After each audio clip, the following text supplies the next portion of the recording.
Welcome to Fortress on a Hill. I'm Henry. I'm Danny. I'm Kagan. We're three leftist veterans that aim to expose the reality of the U.S. military's multiple wars abroad and to illuminate the damage military service does to Americans. American presidents throughout U.S. history have used American military and diplomatic power to force regime change of democratically elected governments around the world. Most veterans come from families vested in prior service, and American generals choose their own, ensuring diversity of thought never interferes with American warmongering. How can we stand by and do nothing while our military kills and destroys lives the world over, while telling Americans that all this death and destruction protects them from terrorists when nothing could be more false? Fortress on a Hill aims to change that. All right, listeners, we are past the election. We are past all the social media hate mail about daring to criticize or factually point out and play videos of Joe Biden's foreign policy record.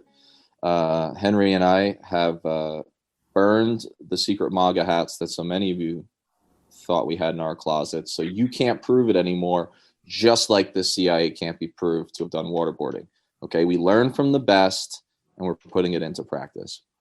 But all kidding aside, the election's through. We here on the pod and out in the streets and out in the movement are big proponents of the idea that nothing stops, right? The fight for reorienting foreign policy, bringing decency, empathy, and just humanity into what we do as a nation overseas and the way it boomerangs back home. That doesn't change on November, 2nd, 3rd, whatever day it was. And there's a lot of work to be done. Our guests are going to kind of reflect that. It's business as usual over here in the fight. And we're just coming through Veterans Day. We're recording on Friday the 13th. And so we're 2 days past what's become really like a week of Veterans Day, at least for those of us who are vets and somewhat public in, our pontification, because we get a lot of calls and appearances, and it does feel like a week. And staying in line with what's been a heck of a run of guests. I mean, really since the new year, but especially over the last several months, we are bringing on a TomDispatch regular who I've followed for a long time. Henry's read his stuff for a long time.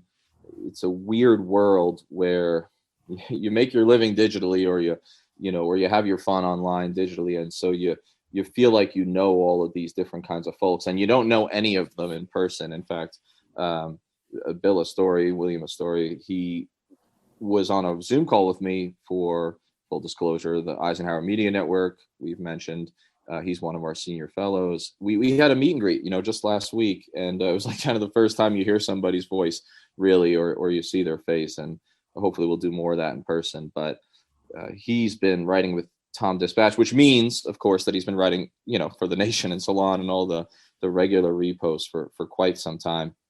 And we're super glad to have him on. So before I kind of jump into the usual journey, life, love, liberty question, I just want to let the listeners know a little bit about Bill and, where he's coming from on paper, right? The bios that we can all pick up. So, Bill was a lieutenant colonel in the U.S. Air Force. He was there for 20 years. He retired as a lieutenant colonel. He retired in 2005, which is interesting. That's the year I graduated the academy. And so it's kind of funny how he left the business and I picked it up, and boy, has it turned out great. So I think it was us who had all these stellar victories, Bill. But beyond that, he's done a lot of stuff. Okay. So professor of history, he's written for TomDispatch, which means all over, but also Truth Out, History News Network, been at Alternet, antiwar.com, the usual. He's the author or the co-author of 3 books, Soldiers' Lives Through History, The Early Modern World, and that's 2007 with Dennis Showalter, who I've actually read a whole bunch over the years. Yeah, Dennis Showalter is a great guy and great military historian. And not to interrupt you, Danny, but unfortunately, we lost Dennis Showalter. I think a few months ago. He died, natural causes, and I just want to give him a shout out if I can. He worked with me on the Hindenburg book that I wrote, and just a great guy. I'm sorry to hear that. I didn't know that, but his work had been assigned at, I think, West Point and the Command and General Staff College over the years. So even if beyond my own reading, I mean, he was super respected and assigned across the board, which is really a great writer. So, but yeah, so he did the Hindenburg book, and also kind of a different topic, another book called Observing God, Thomas Dick, Evangelicalism and Popular Science in Victorian Britain and America. And Bill, maybe we'll find a way to tie that stuff in, because I love it when people have broad ranges of interest and scholarship. But he's taught at the Air Force Academy, the Naval Postgraduate School, Pennsylvania College of Technology. He's got a doctor of philosophy. He's got a master's from Johns Hopkins, and a whole bunch of experience in the military, and a whole bunch more experience since then, doing what so many of us do, which is, mentally reading the news and trying to say something meaningful about it as best as possible. So, Bill, thanks so much for coming on, and thanks for letting me flatter you for a sec there. Yeah. Oh, thanks so much for having me, Danny. It's such a kind of cliche platitude hybrid to start interviews with, tell us about you and your life. But I don't know, when we do it, I choose to believe it's not, which is, I'm an American male, which means that delusion is my birthright. So I can do that. But I do think that there's value in someone kind of describing their journey that's not on paper, right? The stuff that's not necessarily in the bio underneath the articles, and what brought them to the military, what's brought them to the place they're at, both intellectually, ethically, professionally, or just personally. So yeah, Bill, just tell us anything you want to tell us about how you got here. Hey, thanks. I guess, when I look back growing up, I always had an interest in the military, and especially the Air Force. Growing up in the 1970s, I built a lot of models. I'm not sure how popular that is nowadays, but you remember all those models you could buy and make, tanks, airplanes, and the like. Well, I love to make model airplanes. I remember one of them. I built the B-1 bomber, and then I grew up in Massachusetts and lived in a triple decker, and so launched the B-1 off the third floor porch with a firecracker, and the plane blew up, and I was very happy, which doesn't sound very American. That was right around the time that Jimmy Carter canceled the B-1, and I thought, oh my God, a president that actually took on the military-industrial complex. But lo and behold, when Ronald Reagan became president, the B-1 was resuscitated, and it goes to show you that even when a president cancels a major weapon system, sometimes they come back, as Stephen King wrote in a short story. It's difficult to take on the Pentagon and the military-industrial complex, as you well know. But I digress. I just always been interested in the military. I joined up through ROTC. I went to Worcester Polytechnic Institute, and I got my degree in engineering, and I went into the Air Force in 1985. And my first assignment was to Air Force Space Command in Cheyenne Mountain, and that was really eye-opening. I've written about that for The Nation and for TomDispatch. Leaving Cheyenne Mountain was the title of the article, and because that was I would go inside the mountain under 2,000 feet of solid granite. That was our nuclear, our sort of our mine shaft, if you will. if everyone remembers Dr. Strangelove, it was a safe place to be. Of a nuclear war, or at least we thought it was in the 1960s when Cheyenne Mountain was built. And then Soviet ICBMs became more accurate, and Cheyenne Mountain probably would have been among the first targets if we ever came to a nuclear exchange. But fortunately, that did not happen. So I started as an engineer, but then the Air Force Academy decided that they wanted to sponsor an engineer to get a master's degree in the history of science and technology. And I was the guy who was picked. So I went off and got my master's at Johns Hopkins. And then after teaching at the Air Force Academy in the history department for 2 years, the Academy had, that I didn't even know, but they had an exchange program with Oxford.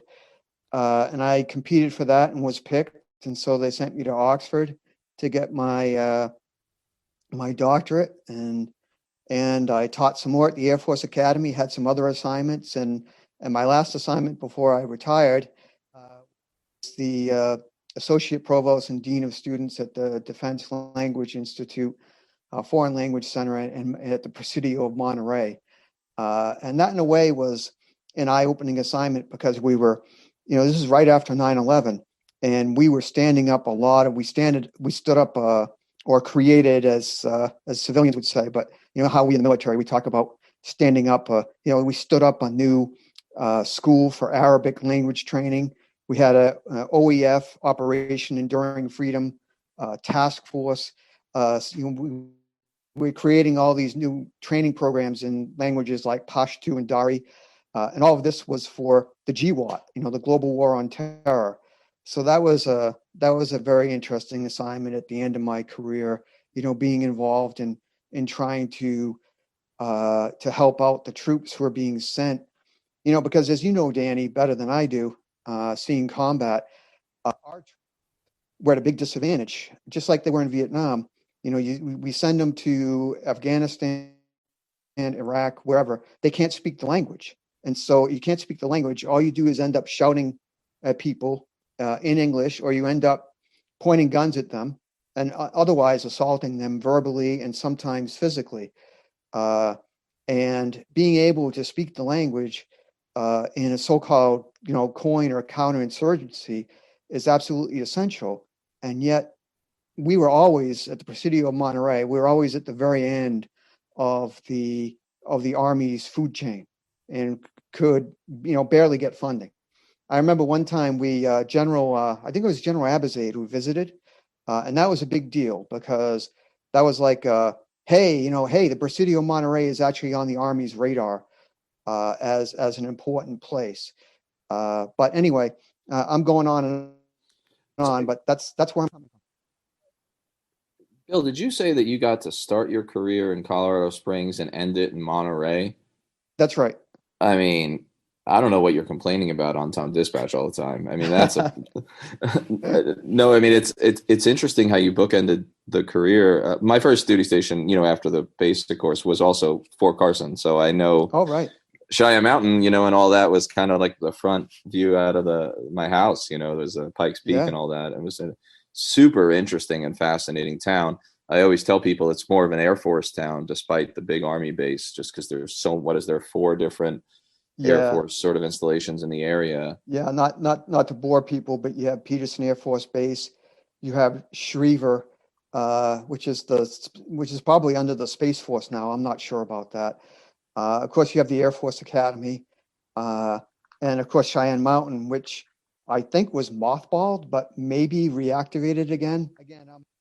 I'm now, since I've been retired 15 years, some of my knowledge has expired, so to speak.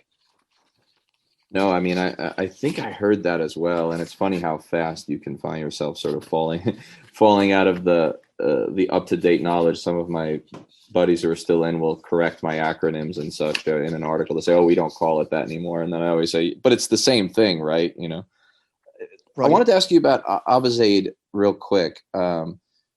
So he came to visit when you were at Monterey, and I mean, I don't know at what level you were privy to what his thoughts were on things, but there was this moment right at that point in the end of your career, and when I was just coming in, where Abizaid was seen as one of the more sort of like urbane and intellectual types. I mean, he had spent time in Lebanon. I mean, he had spoken the language, I believe, or at least had done some duty over there. He was he was kind of thought of as a more internationalist officer as far as the Army goes. And I was wondering if, you had any, sort of interaction with him or thoughts on how he viewed not only DLI, but also just, in general, what you had made of him at the time?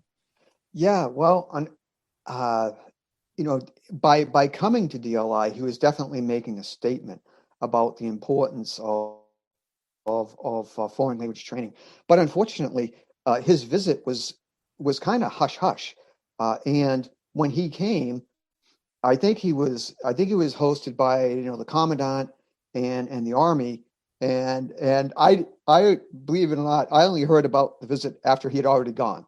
So maybe they were keeping the Air Force guy out. It might be an army thing to do, but no, I think Abizaid, had some good ideas. I think he was an improvement. Was it Sanchez?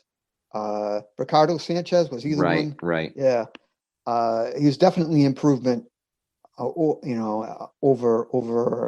Sanchez. But the Iraq, the whole Iraq situation became so messy so quickly, and obviously again, you have the experience. Well, I was thinking today about when I was writing TomDispatch articles, saying that we needed to, get out of Iraq or Afghanistan and criticizing the war effort. It was guys like you who are over there fighting the war effort that I was now writing against, and trying to, in a way, trying to make sure that guys like you weren't sent over there. And you can see how well I succeeded. Well, I know that Camus has kind of become the cliche in midst of a pandemic, right? But the struggle itself, right? The struggle itself is enough to warm a man's heart. You were in the rare group that actually cared to do it, especially from the military perspective, from within the military ranks or the retired military ranks. But it is interesting to think about that. Someone else we both, know of and know to some extent, Andy Basovich. Yes. I may have known, for example, that his son was killed before he did. I don't know. I basically was able to figure out, and I didn't know him at the time, but I had read his book, actually, The New American Militarism, right? Because he was writing about the war, even really just before you, right? Just before you retired, he was really making a splash to some extent. And so anyway, I was able to figure out through, we do the battle roster numbers or whatever, and you see the different units, and I was able to figure out the name or whatever. And I figured that's not that common of a name, right?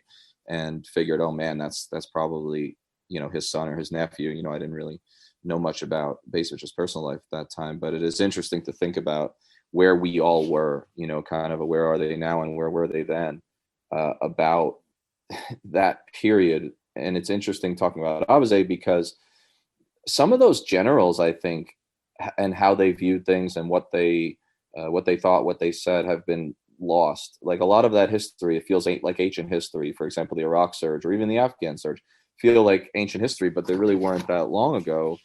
And before Petraeus comes in, and largely through kind of self-styling, right, and his whole thing of just unapologetic, like ego boosting and reputation building, but he sort of whitewashed everybody before him and said nobody else got it, right? And I'm going to fix it all. And people bought that for a long time. And to some extent, the neoliberal sort of think tank crowd still thinks that, right? They still hold him up. But Abizaid was actually saying, Abizaid was saying, look, don't surge, right? We need to start transitioning. And that's interesting because that's totally forgotten. And it's also, they made him out to sound like boneheads, but Abizaid probably knew more about the region than any of the other generals on the staff at the time, right? Yeah, I think so. I honestly, I don't know it. I don't know the situation that well, but yeah, I mean, the whole thing with Petraeus is how I started writing for TomDispatch to begin with, because that was my first article in 2007. When things were really going bad in Iraq, and then all of a sudden, the General Petraeus is kind of announced as King David, as the savior of the situation in Iraq for the Bush Cheney administration, and so I saw him giving testimony before Congress, basically saying this is how it think a little bit back to William Westmoreland, appearing before Congress and congressional committees, and basically, with those various metrics, like body count, explaining, this is how we're going to win, and just as LBJ Johnson was hiding behind the be-mettled chest and manly visage of William Westmoreland. I mean, Bush Cheney ended up hiding behind Petraeus, and it just really offended me as a retired military officer that I saw Bush Cheney as abdicating their responsibility. They're the ones who are supposed to explain, as the civilian leaders of the commander in chief. I saw it as their responsibility, but here they are, giving us General Petraeus, and basically, in a way, Petraeus was peddling, convenient lies. I guess instead of the inconvenient truth of Al Gore, the convenient lies of David Petraeus that we can win this thing. Although he always couched it in terms, and you'll recall this, the progress was always fragile and reversible. He always used those terms. Right. And so, of course, as you know, but Petraeus's background, he had been in charge of training the Iraqi military, like a couple years before he became the overall commander there, CENTCOM, whatever, and he had not done well at that job. And of course, the Iraqi military, the training was always pretty much a disaster, as we discovered, when that military collapsed, under assault, and what was that, 2013. And so Petraeus is so much of what he accomplished was, he was right. It was definitely fragile and irreversible, as events proved. It's so interesting the way guys like that tend to rise, and I'm sure that you saw it even in the Air Force just as well. It's there are good people who rise. I mean, I really do try not to just do hyperbole, right, or just do generalization, but to a large extent, it's remarkable the sorts of people who end up in many of those positions. And Petraeus was a particularly unique self-promoter. And one of the ways he did that, it seems, well, two of the ways that I notice, one that you mentioned is he's very cautious about his language, always kind of having an out for himself, saying a lot without saying anything in many cases. And then he also made decisions throughout his career, I don't know, he probably loves her and everything, but, a lot of people looked at it from the start and said, geez, the guy married the superintendent's daughter after he graduated West Point. But beyond that, he's actually worked pretty hard, and he still does, to whitewash inconvenient past, almost like something in one of these, Orson Welles type, old films, right? Like the skeletons that get shoved into the closet and the whitewashing failure throughout. It's, did you find in your career that certain types of officers tended to rise, and whether or not how you viewed the archetypes to the extent that there were any? Yeah. As you know, I've written about this. I think, and you know this yourself, there's when you look at officers, especially the flag officers, generals and admirals, those officers identified fairly early in their careers, and they're sort of mentored.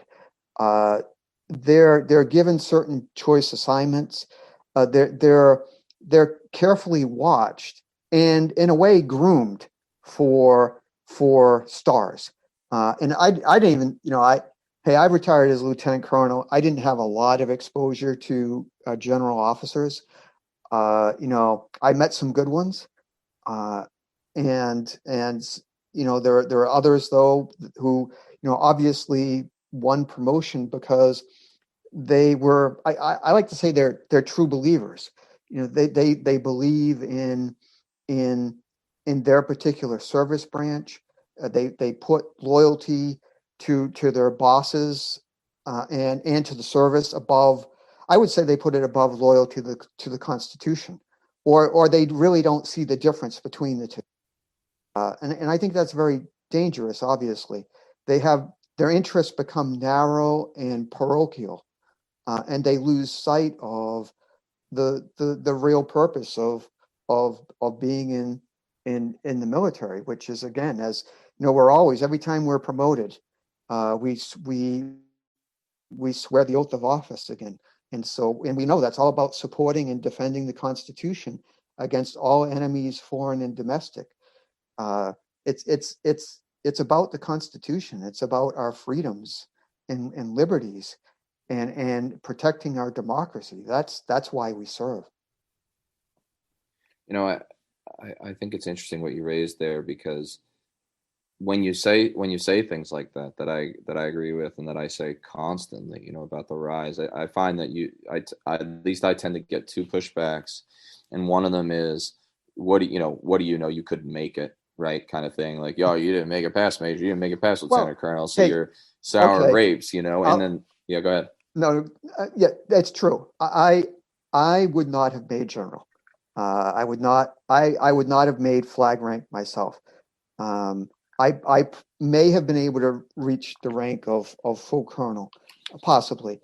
You know, I was an engineer. I was not a pilot. You know, being in the Air Force, you know, obviously it helps if you're a pilot, or what's called a rated officer. You know, you have wings. It gives you an advantage in promotion. But you know, the Air Force promotes a lot of other officers, you know, to general rank, other than pilots.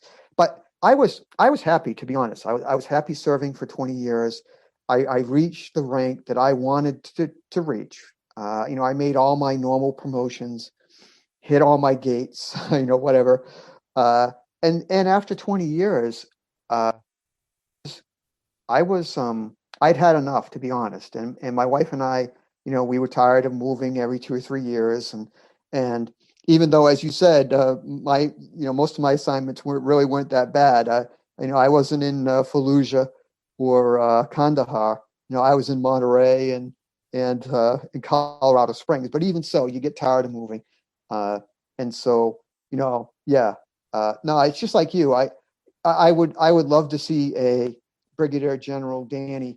But you know, I know your career, and I know that you had the integrity to speak out, and your career ended as a major, you know, because you chose a path of a much more difficult path, and I'd go so far as to say a courageous path, in the sense that you were speaking out before you retired, whereas I really didn't start speaking out until after I retired, and so all credit to you. Not that you need me singing your praises, but seriously, I was very impressed. I remember when Tom Englehart said, "Hey, I got a new guy.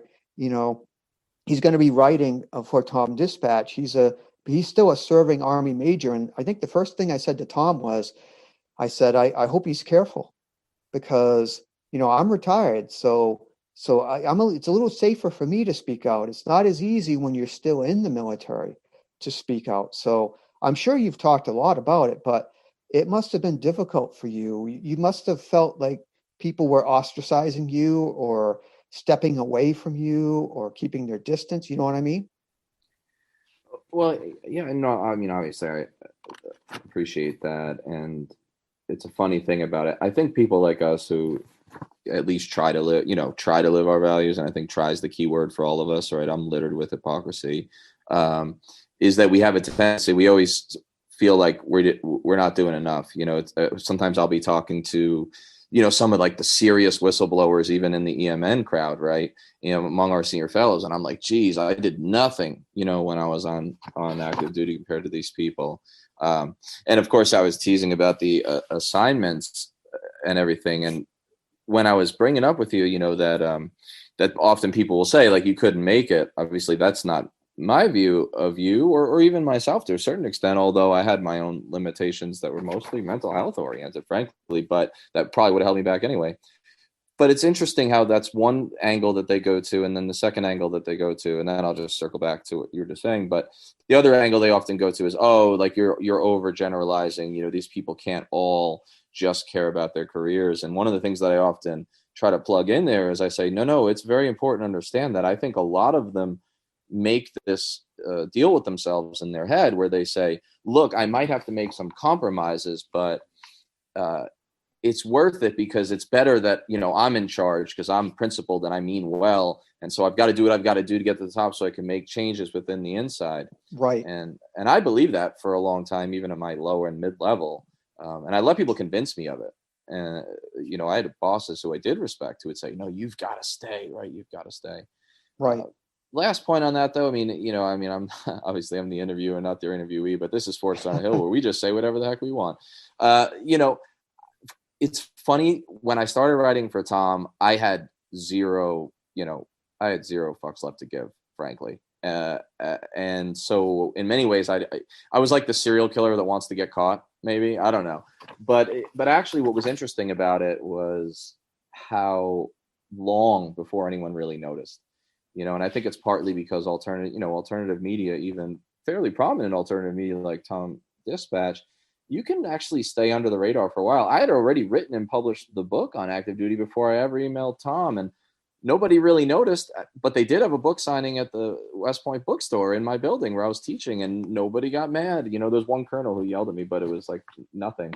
So it was interesting how that worked. But then you're right, though, once it was public, once someone complained, and it only takes one like 06 or something, you know, to call IG, it gets ugly, of course. And I think what you noted is important because you may have seen it at the very end or even in retirement, I imagine, but most of the pressure isn't overt or legal. It's like, you know, suddenly you're a little bit of a black sheep, right? Suddenly people keep their distance and they warn you, and they, you know, it's funny how a lot of it is like a social ostracization as much as anything else. I mean, I had my friends who were my boys regardless, you know, and I wasn't worried about that, but the polite, you know, cocktail party circle, so to speak, within the military definitely gets kind of ugly. Right.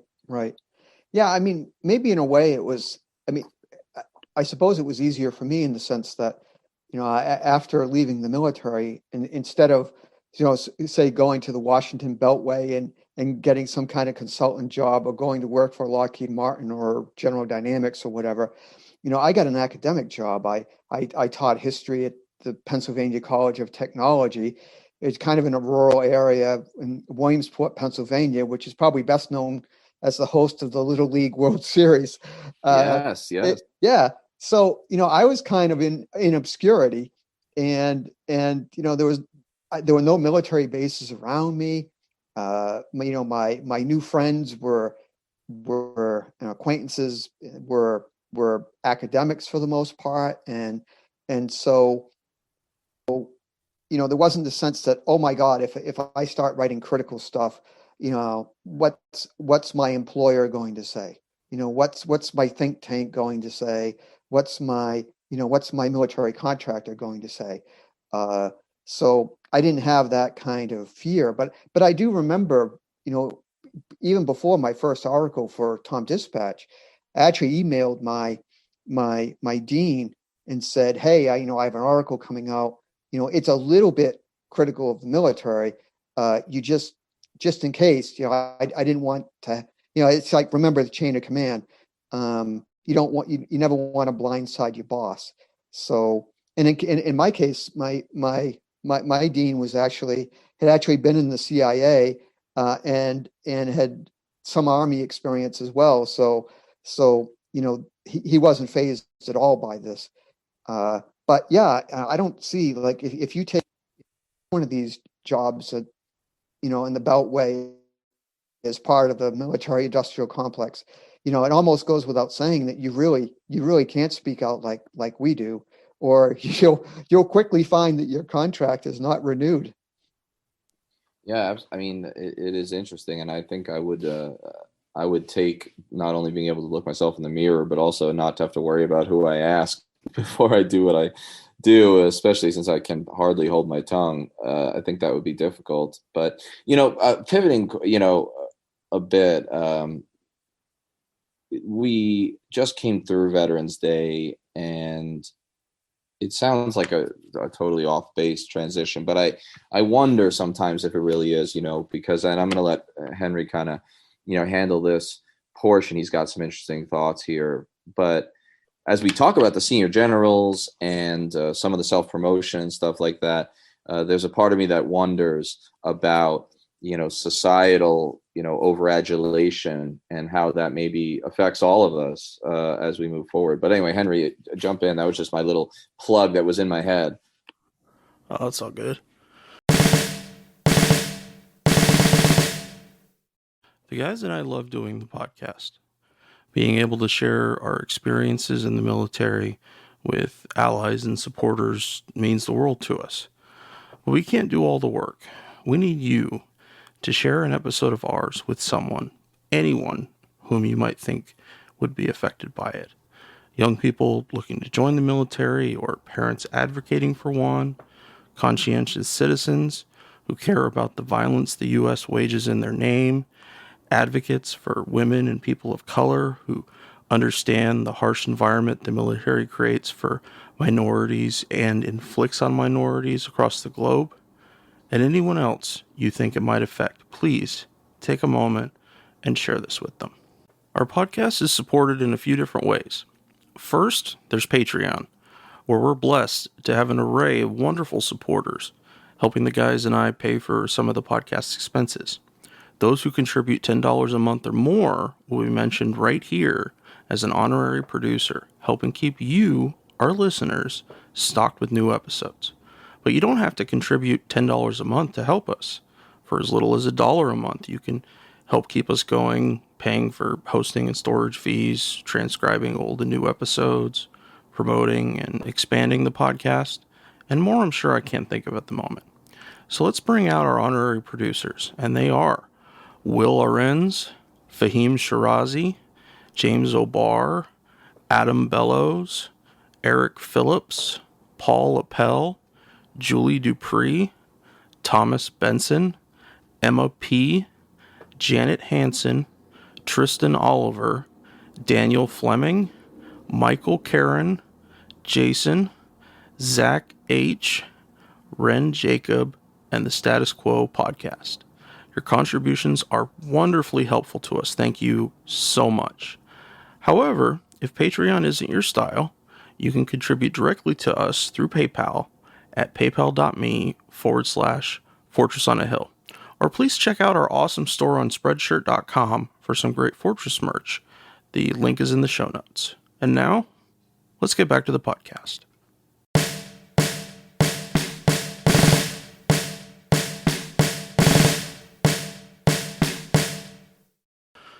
So, Bill, I really enjoyed your blog post for Veterans Day.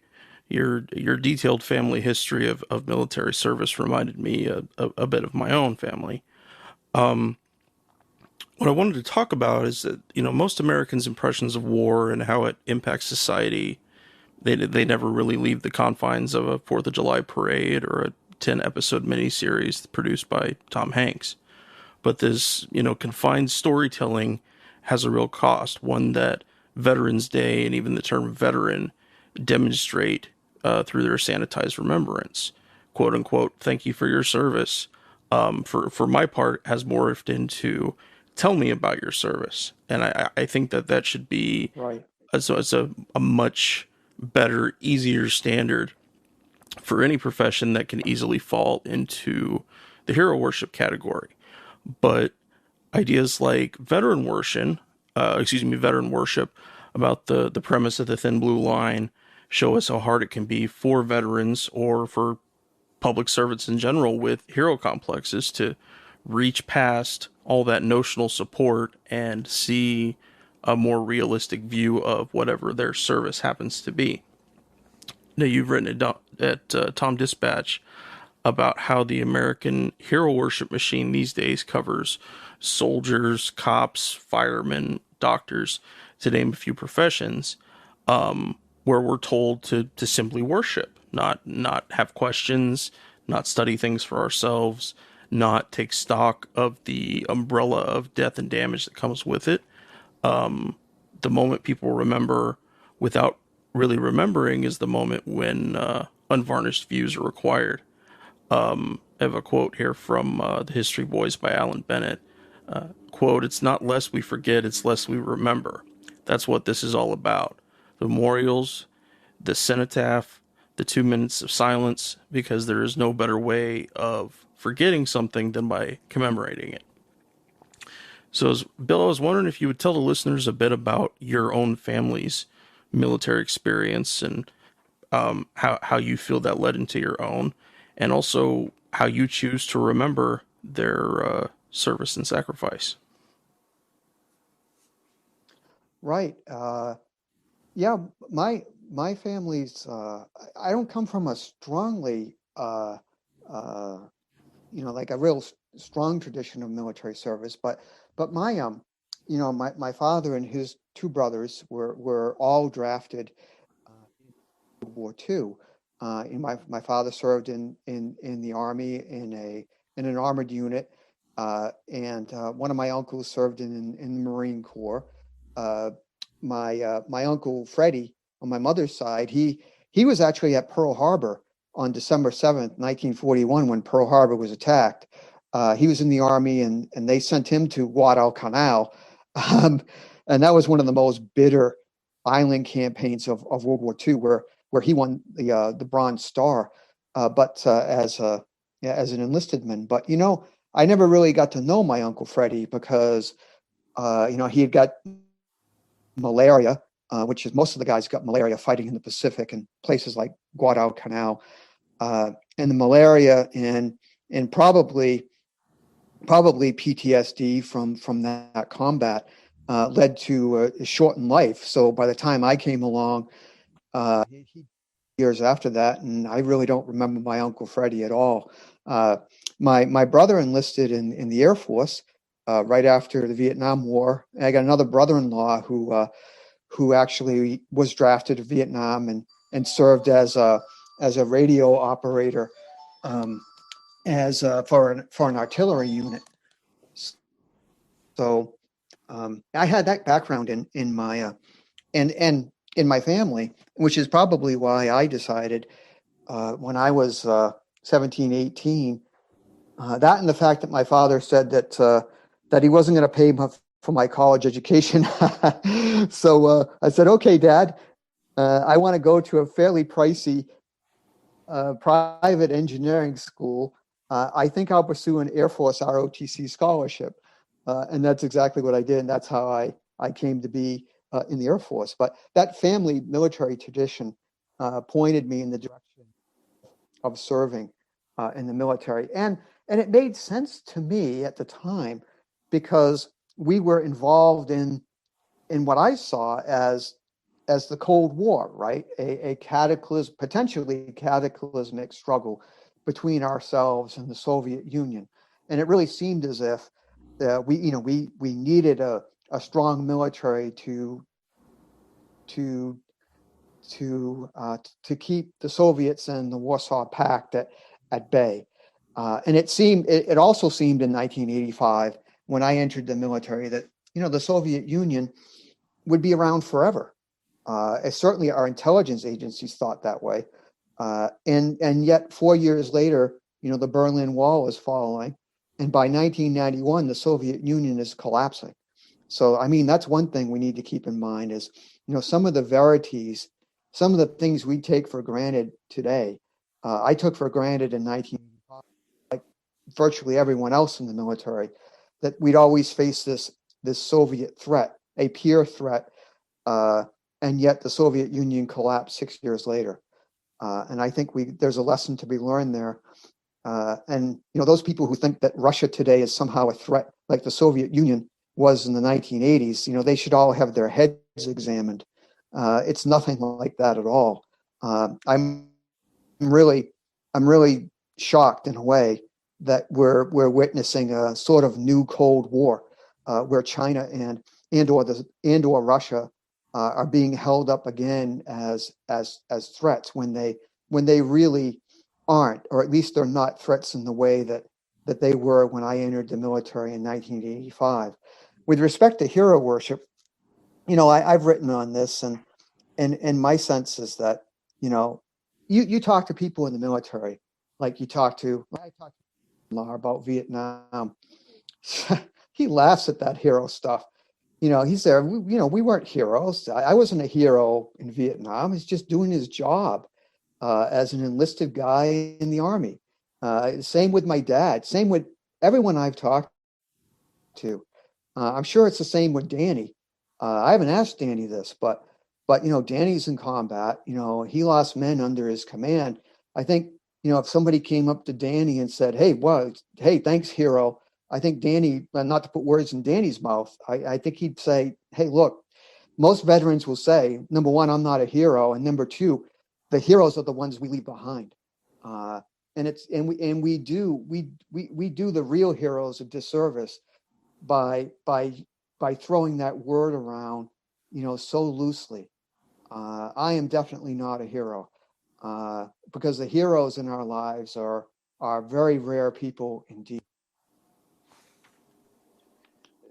Yeah, well, I mean, speak for yourself, Bill. I mean, I actually personally on Veterans Day now, I wear a shirt that says "You're welcome" for my service everywhere I go. It's because that's how I feel. No, I 100% agree with you. And I even make that dark joke because I do think that there is a seeping sense among some, not even maybe most veterans, that they've started to believe their own mythology that in many cases has been pushed upon them, that like, everybody's a hero. Biden has to end his speeches by saying, God bless our troops. It's become like a verbal tick, and it's just this, it's almost like a fetishization. I think the problem with, too much of that positive reinforcement is that you can start to believe some of this nonsense, and I think that's not the instinct isn't that. I mean, most guys that I served with feel exactly the way you did, right? And they would say the same thing, like, no, my buddies that didn't come home are heroes, or even among them, it's a small number that were actually heroes according to like the clearer definition. But there is some of this that's going on, and I remember my grandmother when I got accepted to West Point. It was, in my little world, it was a big deal. There hadn't been a lot of college and even the extended family, and so like, West Point was considered like a big deal. And my grandfathers who'd been in World War II thought this was like, how could our enlisted selves create a grandson who could get into the academy? I thought you had to like know a congressman. And everybody was just adulating. I mean, I was just the golden child, as my sister calls it to this day. And my grandmother, who was just this brilliant little tiny woman who would have been like an English professor in another generation, but never even learned to drive a car or really had a job. Brilliant woman. And she just like called me over and she said, sit next to me. And I went over there and she said, don't get a big head. You're not that special. And like that was, and she adored me. But I mean, I think about that and I say, man, like we all need that in our lives a little more. And I think sometimes what you're describing, does get lost when there's too much public adulation or private, Right. I totally agree. So, before we go on, Bill, you mentioned about your Uncle Freddie. My Grandpa Ray survived Pearl Harbor. He was a Marine on the USS Tennessee, and he turned a fire hose onto an electrical conduit or cabinet that was on fire, and it shot him across the room. And oh wow, he came out of it relatively scot-free. I mean, he did have some injuries and was held up for a while, but I don't think there was any lingering issues from specifically that day. But he went on to fight in the Marshals, and then also served in Korea, and fought at the Chosin Reservoir. oh wow. And that's some of my family history. Is I have I believe most of my family have been volunteers, but that it goes back quite a ways, and it definitely the mythos of that looms large for me in some certain ways. Right. I wanted to pick out something from a recent piece about going on along in the same lines with hero worship.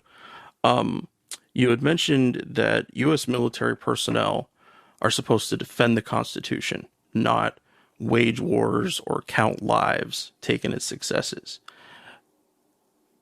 how do you think we can move towards that notion? How do you think we can change or advocate for an ideal of remembrance that works towards legitimately honoring that notion, that it can be truly about upholding the ideal more than the people that are supposed to uphold it? Yeah, I don't know. That's it's a it's a it's a difficult question. I think we as a country have to remember why we have a military to begin with. I think partly we need to. Well, I kind of have mixed feelings about this. I've written a lot about the citizen soldier tradition, and that's what I'd like to see the United States get back to. Nowadays we have this notion that, and the military encourages this whole idea that we all need to be warriors and war fighters, and in a way, it the idea is that we only exist to fight wars, which is nonsensical. If you're in a democracy, James Madison said that constant warfare is the enemy of democracy, because constant warfare just erodes away at democratic underpinnings. Constant warfare reinforces this idea that you need a unitary executive. And rather than having Congress declare war, basically presidents send the troops on what I would say is wars of choice that I think, if we were really honest, we would have to say are unconstitutional. So somehow we need to get back.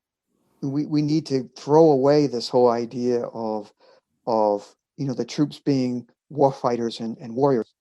Get back to this notion of the citizen soldier. We need to get back to the notion of service. There's a lot more to being a service member than fighting wars, and being GI Joe, and mastering your weapon. That kind of narrow-minded idea of what it means to be a soldier. And again, it comes back to the oath of office. I don't know if that answers your question, but it's we seem to have, as a country, we've sort of lost our center, so to speak. Oh, that absolutely answers it. Yeah, we have gotten way too attached to slogans. To This is very linear remembrance of what has happened and what needs to be focused on. And I think that the media just kind of, if that whole mentality of if it bleeds, it leads, they just push that so far to the front that ordinary people who say that they can't, that they can't understand military experience. They really can, but I understand the assumption. Danny, I lost my train of thought there. Why don't you go ahead and jump in? Yeah. Well, I think some of this relates, actually, believe it or not. It kind of worked out to your latest TomDispatch piece, which was reclaiming American idealism. We could use a leader like George McGovern again. I liked this article a lot for a number of reasons, partly because I'm kind of a George McGovern groupie, which Bill, we might be the only two left. But really, I had written an article, I think, for Truthdig maybe like 3 years ago, called something like "Where Have You Gone, George McGovern?" And I'm a bit of an old soul and a romantic sort of idealist type. On Halloween, as sort of a joke, I have like a cut off George McGovern campaign shirt. I collect these like old fashioned campaign shirts because I'm a geek, but I only like Democrats who lost. That's kind of my niche market, So I got like a Mondale, but McGovern's my favorite. It's like a peace symbol, with the American flag inside the fingers, and it says McGovern 72. And, I had like had my son take a picture of me on Halloween. I said, "Oh, it's Halloween, everybody! Happy Halloween!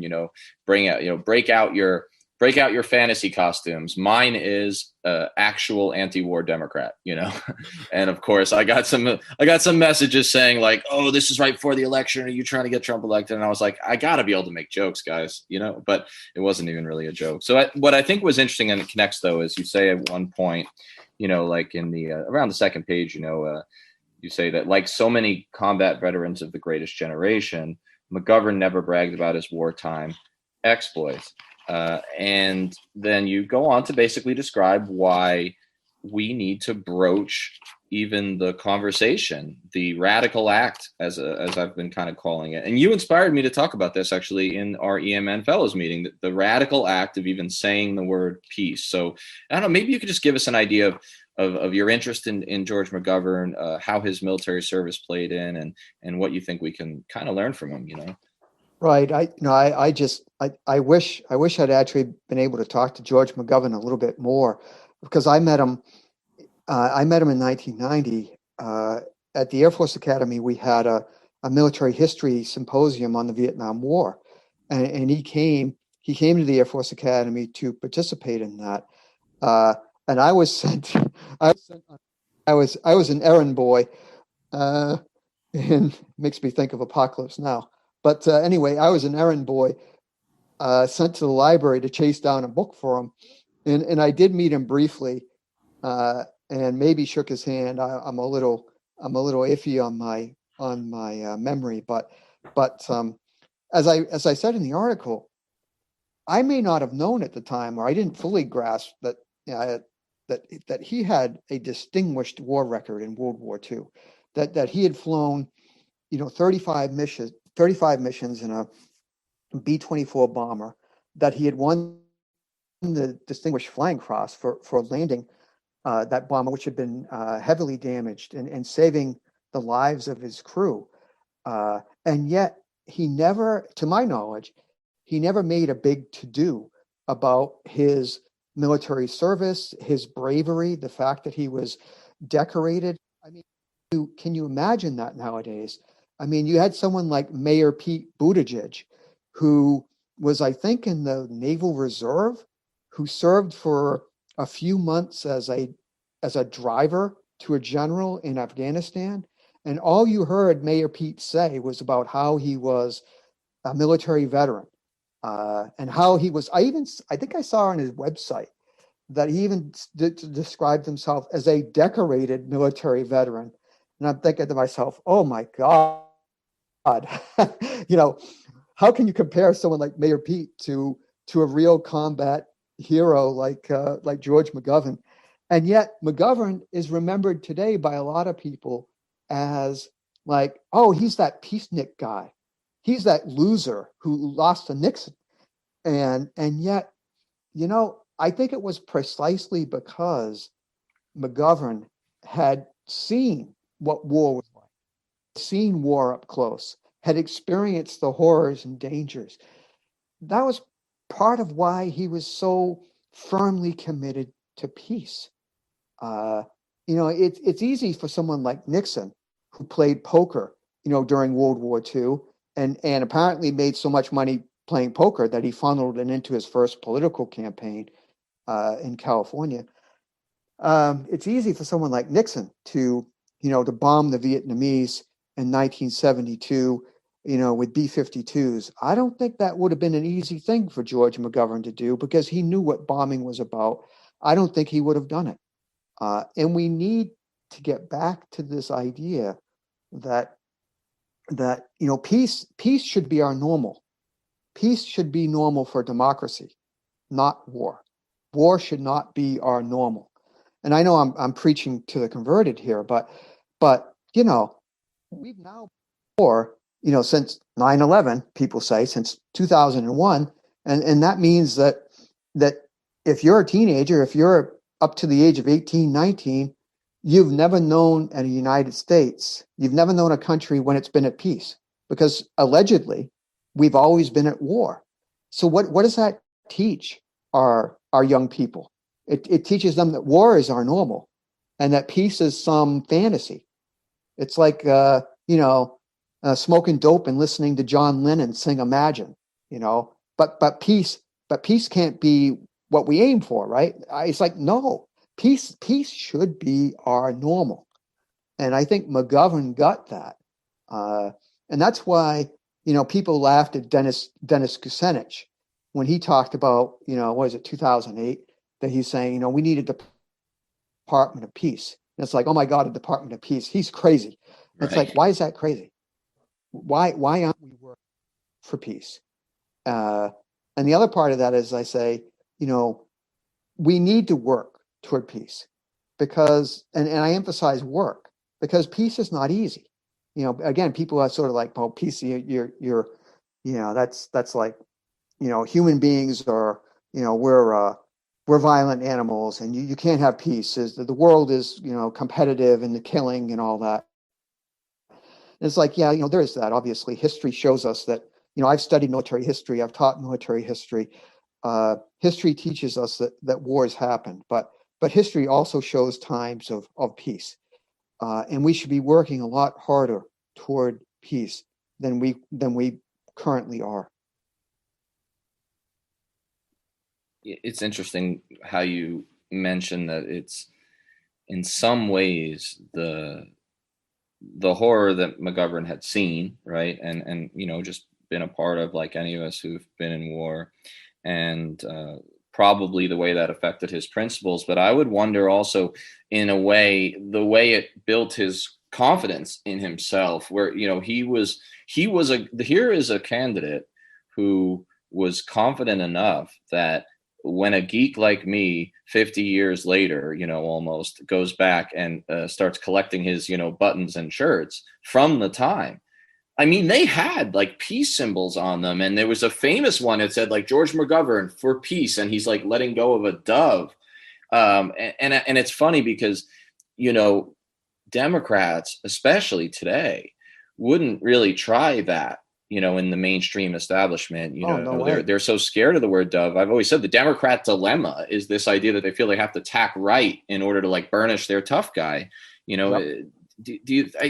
That just really struck me about what you were saying, that, I never totally thought of it that way, but it's like sometimes the personal is political beyond the platitude there. Like, right. The fact that he was this principled guy who probably was fairly confident in himself and understood with humility what he was and what he wasn't. Like, he was like, yeah, I'm for peace.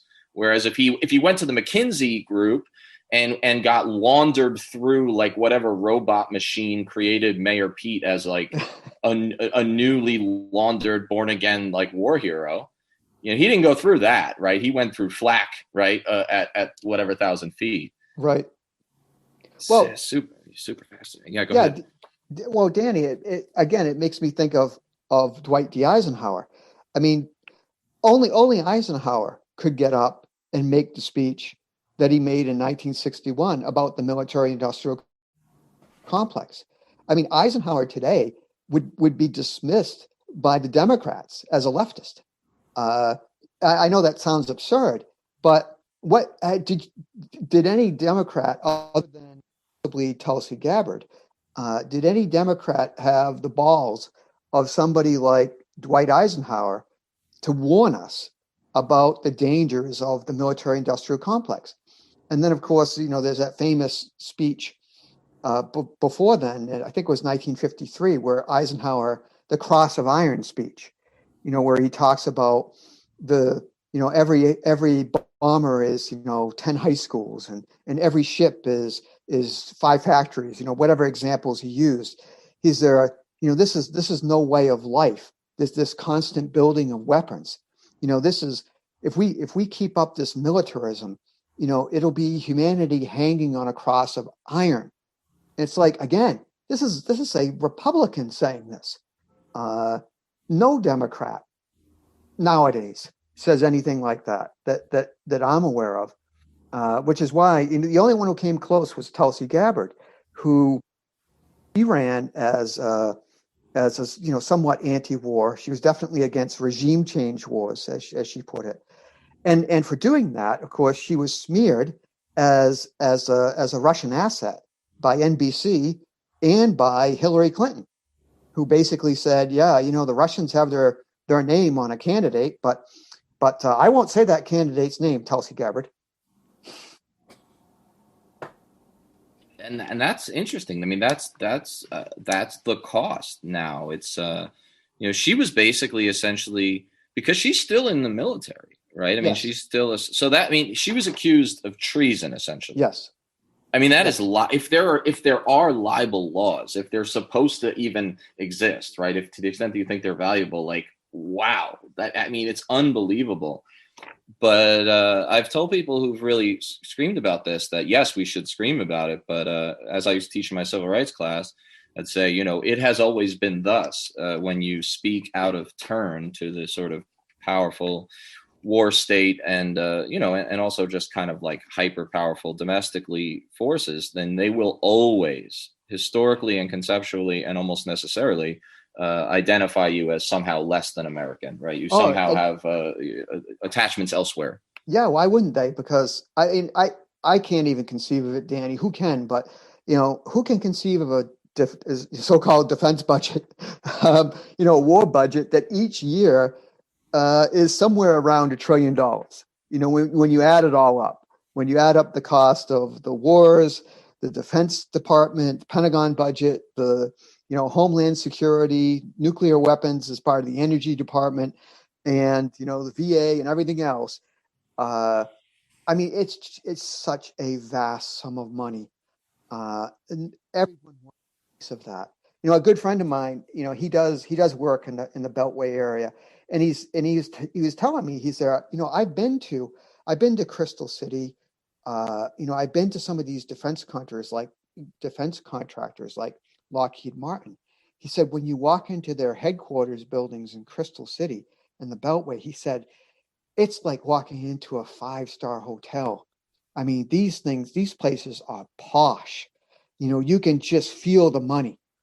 And if you and I or other people are like, hey, we need to cut the defense budget. We need to tackle this. We need to change this. Of course, we're going to get pushed back. I mean, there are people making fortunes off of all this. Just as a random thought, I remember reading in the 1930s that, of course, this is Smedley Butler time, but where, service members, World War I veterans were fighting back then. They said, we're only going to get this under control if we get the profit out of war. And it's like, this is stuff written in the 1930s. And it's like, now look where we are now. At least we had the Nye Commission and the idea that, that being a war profiteer was not a good thing. And we were deploring all these European companies like Vickers and all the rest, or Krupp in Germany, is saying that these were the war profiteers, and we're not like that. And now we're the world's number one weapons manufacturer and distributor. I mean, it's really our big business is selling weapons around the world. We're number one. Right, USA, we're number one.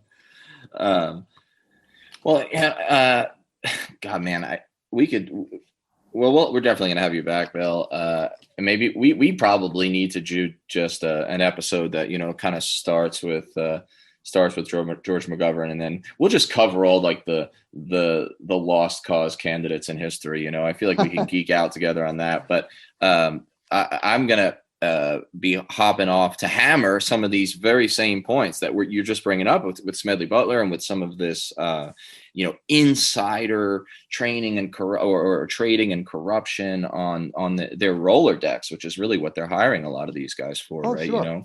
I'm going to go hammer some of that with Max Blumenthal here in a bit. And I mean, I feel like we can yell about this forever. And in one sense, as I said at his graveside, Smedley Butler in Westchester, Pennsylvania. I was speaking there on the 19th, I believe it was like the 19th anniversary, or maybe it was October 18th. It was the 19th anniversary of the Rangers hitting the ground, I believe. And we were like, not celebrating that, right? We were just saying how obscene this is. And we chose his gravesite. And I had said in my little talk about him, I said, I didn't mention EMN purposely just because of the nature of the event, but, we purposely obviously picked Eisenhower, right, because of the fact that he, was a Republican, even though today he wouldn't be, and that he was a general who spoke out against this stuff. And it's powerful. It's powerful. And I think the Cross of Iron speech is as, or at least, sort of linguistically more powerful, right, in terms of rhetoric. But Right. Smedley Butler kind of laid out a lot of the contours to what later gets described by Ike as the military industrial complex, like 30 years before that, and it's super interesting. But so anyway, that's my kind of like plug on EMN, and Henry's going to ask just a little bit about that as we kind of roll out. And I think it's, he's got some thoughts on it, and would like to get your thoughts on, just on the general concept of, Ike, the MIC, and what vets can do in these situations. Sure. So Bill, we just want to, it's a, the EMN, it's very new. Still not even entirely sure what all it can possibly grow into as time goes on, but I'm curious to hear, what's your, why was it interesting to you? What kind of areas do you think it'll be critically important to change the discussion a bit? Any of that kind of stuff. Yeah. Well, I remember writing a piece for Neiman Watchdog. It was a journalism site, and basically I said that in my article I said is that the media, the networks need to replace the Pentagon cheerleaders on television, on the networks, with real journalists who know something about the military, and I think that's something that I think we need to work towards, because when we watch networks with MSNBC or whatever, you see a lot of the usual suspects. You see retired generals appear, and these retired generals are talking about the Iraq War, or they're talking about Afghanistan or terrorism or whatever. And oftentimes it's someone like General McCaffrey, and oftentimes they still have ties to weapons manufacturers, and they're generally offering you Pentagon talking points. And so that's what people are hearing. They're turning on the news. They're seeing a retired colonel or retired general, and to the normal viewer, it might be like, oh, well, that's reasonable. There's a retired general talking about this. He must know what he's talking about. I'm sure he's giving me a somewhat fair and unbiased opinion, and that simply isn't the case. We really need to create a sort of which is exactly what we're up to in EMN. An alternative to this sort of pro-war, pro-weapons, pro-high defense spending, all of that. We need to create an alternative view. And what I like about EMN is that it has a range of voices. That appealed to me. And what I mean by a range is, it's not just generals and colonels, but okay, you got a major, you got a captain, you've got some enlisted people. That's the way it should be. We need to hear from the sergeants or the privates, or just as much as we need to hear from the colonels and the generals. In fact, we need to hear from companies, commanders, and platoon sergeants even more so, because they're the ones at the tip of the spear, as we say. They're the ones who really know what's going on the ground. And so I'm encouraged that EMN has that kind of diversity within, whereas mostly what you see on television and mainstream media is just the usual retired colonels and retired generals, well connected within the Beltway, kind of in many cases basically spouting talking points given to them by the Pentagon.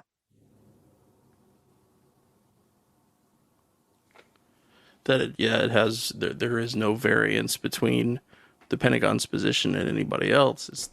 the big 5-sided building has said, this is what we're going to do. So this is what we're going to do. And I'm excited to see what EMN can do on overall in the conversation. But I think that it's going to be even more fun seeing media types have to deal with some of those interviews, having to really be asked hard questions that haven't probably ever been asked to them, or point out things that they themselves didn't know, as often happens to me on the podcast, because Right. my range of knowledge is much smaller compared to Danny's, or even yourself, a lot of other people we have on the podcast. Bill, before we close out here today, I was wondering if you could let the listeners know where they can follow your work and what you have coming up in the future. All right. Well, I have a personal blog, which is Bracing Views.